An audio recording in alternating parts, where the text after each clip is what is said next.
sa buhay ay siyang lagi kong kasama. Charot!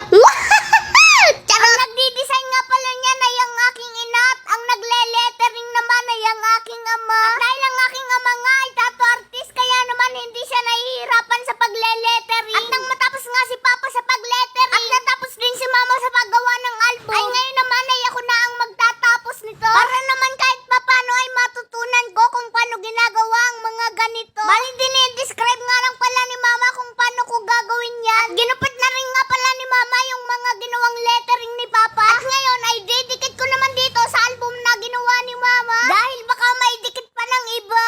Charot! Hindi gayon! Charot! At sa mga oras nga na yan ay pinipili ko nang tapusin itong ginagawa kong project. Dahil meron nga akong naalala nung mag-Christmas party kami. Ang naalala ko nga pala ay ikaw. Charot! Hindi gayon, regalo yun. Charot! Naalala ko nga pala nung kami ay mag-Christmas party ay meron akong natanggap na regalo. Na simula nga noon ay ngayon ko pa lang siya mabubuksan. At dahil gusto ko na ngang malaman kung anong laman noon, kaya naman tinapos ko na agad itong project ko. Dahil excited na akong malaman kung anong nilalaman ng puso mo. Este, regalo pala. Charot! Hindi gayon. Charot! So ayun mga kakulit, bubuksan ko naman itong regalo na natanggap ko nung Christmas party. Titingnan natin kung ano ang laman. Baka mamaya ikaw na yung laman. Ay! Charot! So ayun mga kakulit, bubuksan ko na. Sana ikaw ang laman nito. Yan. Wow!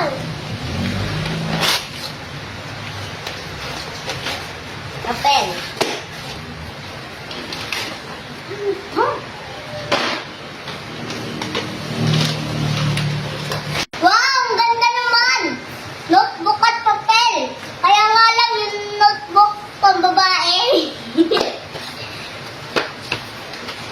Wow! May lapis pa. Wow! Ang ganda! Kasi hindi ko naman kailangan to. Ang kailangan ko ay ang katulad niya.